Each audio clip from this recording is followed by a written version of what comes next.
Hello guys, net Hindi toppers में आपका स्वागत है। आज हम चर्चा करेंगे कुछ बेसिक किताबों पर जो आपको पढ़नी है।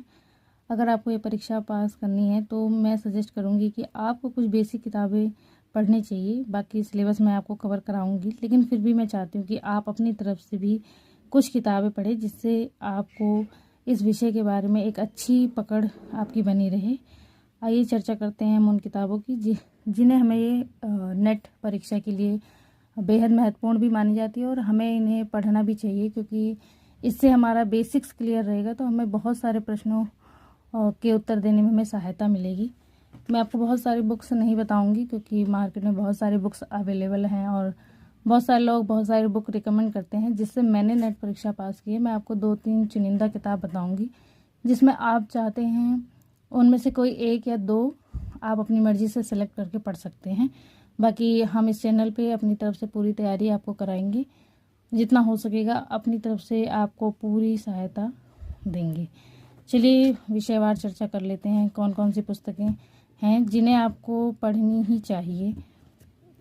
इसमें जो पहली किताब है, जिसे हम बहुत ही महत्वपूर्ण मानते हैं, उसका नाम है हिंदी साहित्य का इतिहास।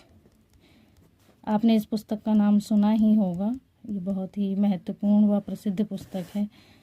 आचार्य रामचंद्र शुक्ल जी की किताब है ये। दूसरी पुस्तक जो मुझे लगती है आपको पढ़नी चाहिए वो है हिंदी साहित्य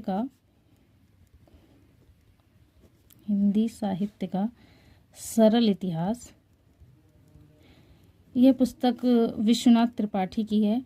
नेट के एग्ज़ाम की दृष्टि से देखें तो ये पुस्तक आपको पढ़नी ही चाहिए। तीसरी पुस्तक जो मुझे लगती है आपको पढ़नी चाहिए वो है हिंदी साहित्य का इतिहास। संपादक हैं इसके डॉक्टर नगेंद्र व डॉक्टर हरदयाल। ये 3 पुस्तकें हैं। आप इनमें से कोई भी 2 पुस्तक को रिकमेंड कर सकते हैं जो आपको पढ़ने में, जिसकी भाषा आपको आसान लगे। एक पुस्तक आती है मार्केट में जो नेट परीक्षा के लिए मैंने खुद भी पढ़ी थी, उसका नाम है अरिहंत पब्लिकेशंस।